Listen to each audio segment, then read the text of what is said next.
Hello दोस्तों। तो स्वागत है आपका हमारे यूट्यूब चैनल शांतनु डिजीनेट में। दोस्तों, आज हम राजा राम मोहन राय की बायोग्राफी लेकर आए हैं। तो चलिए, आपका समय ना लेते हुए हम अपने वीडियो को स्टार्ट करते हैं। जैसे कि दोस्तों आप जानते होंगे, राजा राम मोहन राय भारतीय पुनर्जागरण के जनक और अग्रदूत कहे जाते हैं। राजा राम मोहन राय का जन्म 22 मई 1772 और इनका निधन 27 सितंबर 1833 को हुआ।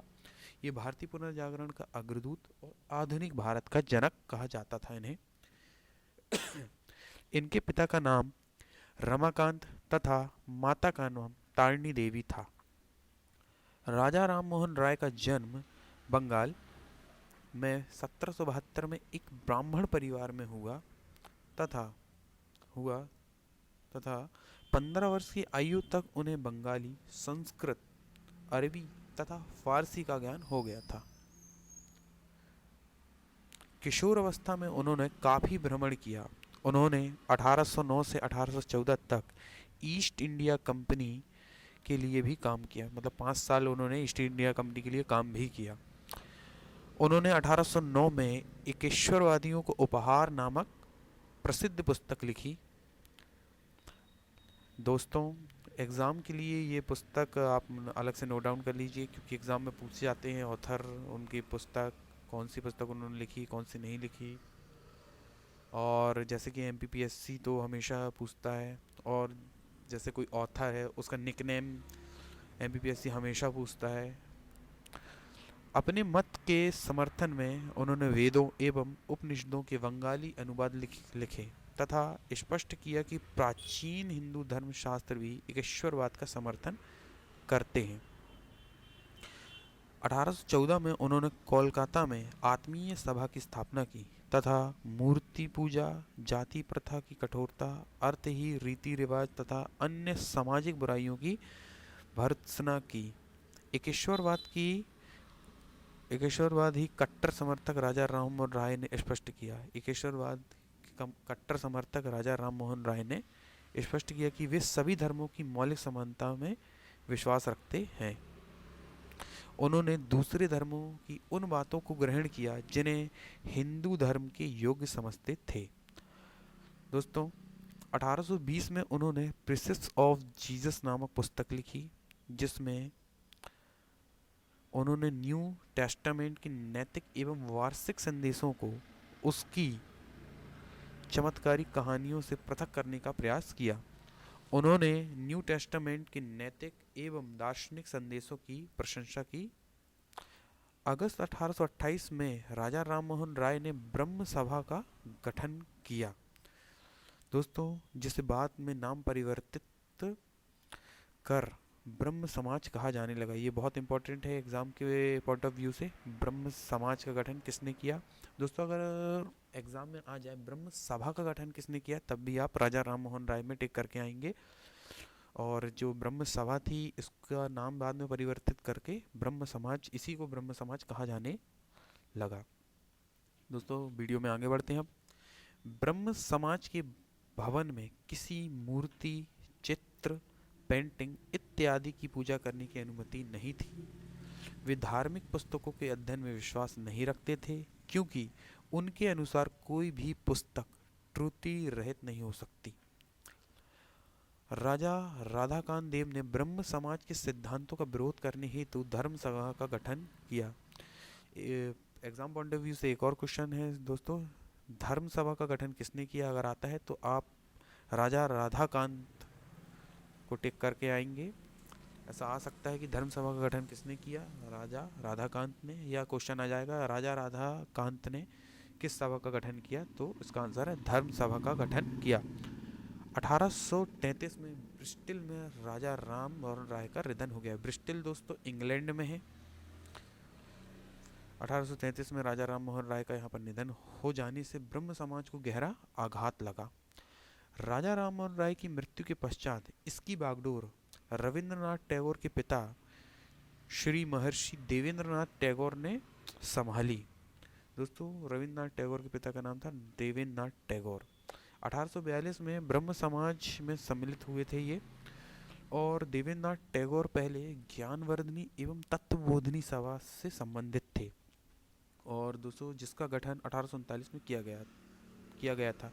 तत्वबोधिनी सभा जो थी, इसका जो गठन है 1839 में किया गया था। बंगाली भाषा में एक पत्रिका थी, तत्वबोधिनी पत्रिका, तत्वबोधिनी सभा से संबंधित थी, जिसका गठन 1839 में किया गया था, जो कि बंगाली भाषा में पत्रिका थी, एक तत्वबोधिनी पत्रिका जिसका प्रकाशन करती थी।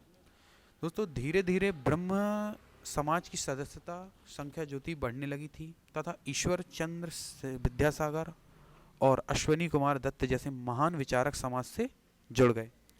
1858 में केशव चंद्र सेन द्वारा ब्रह्म समाज की सदस्यता ग्रहण करने के पश्चात देवेंद्रनाथ टैगोर ने उन्हें समाज का नया आचार्य नियुक्त किया। केशव चंद्र सेन की शक्ति, वाक्पटुता, उदारवादी विचारों में ब्रह्म समाज को अत्यंत लोकप्रिय बना दिया।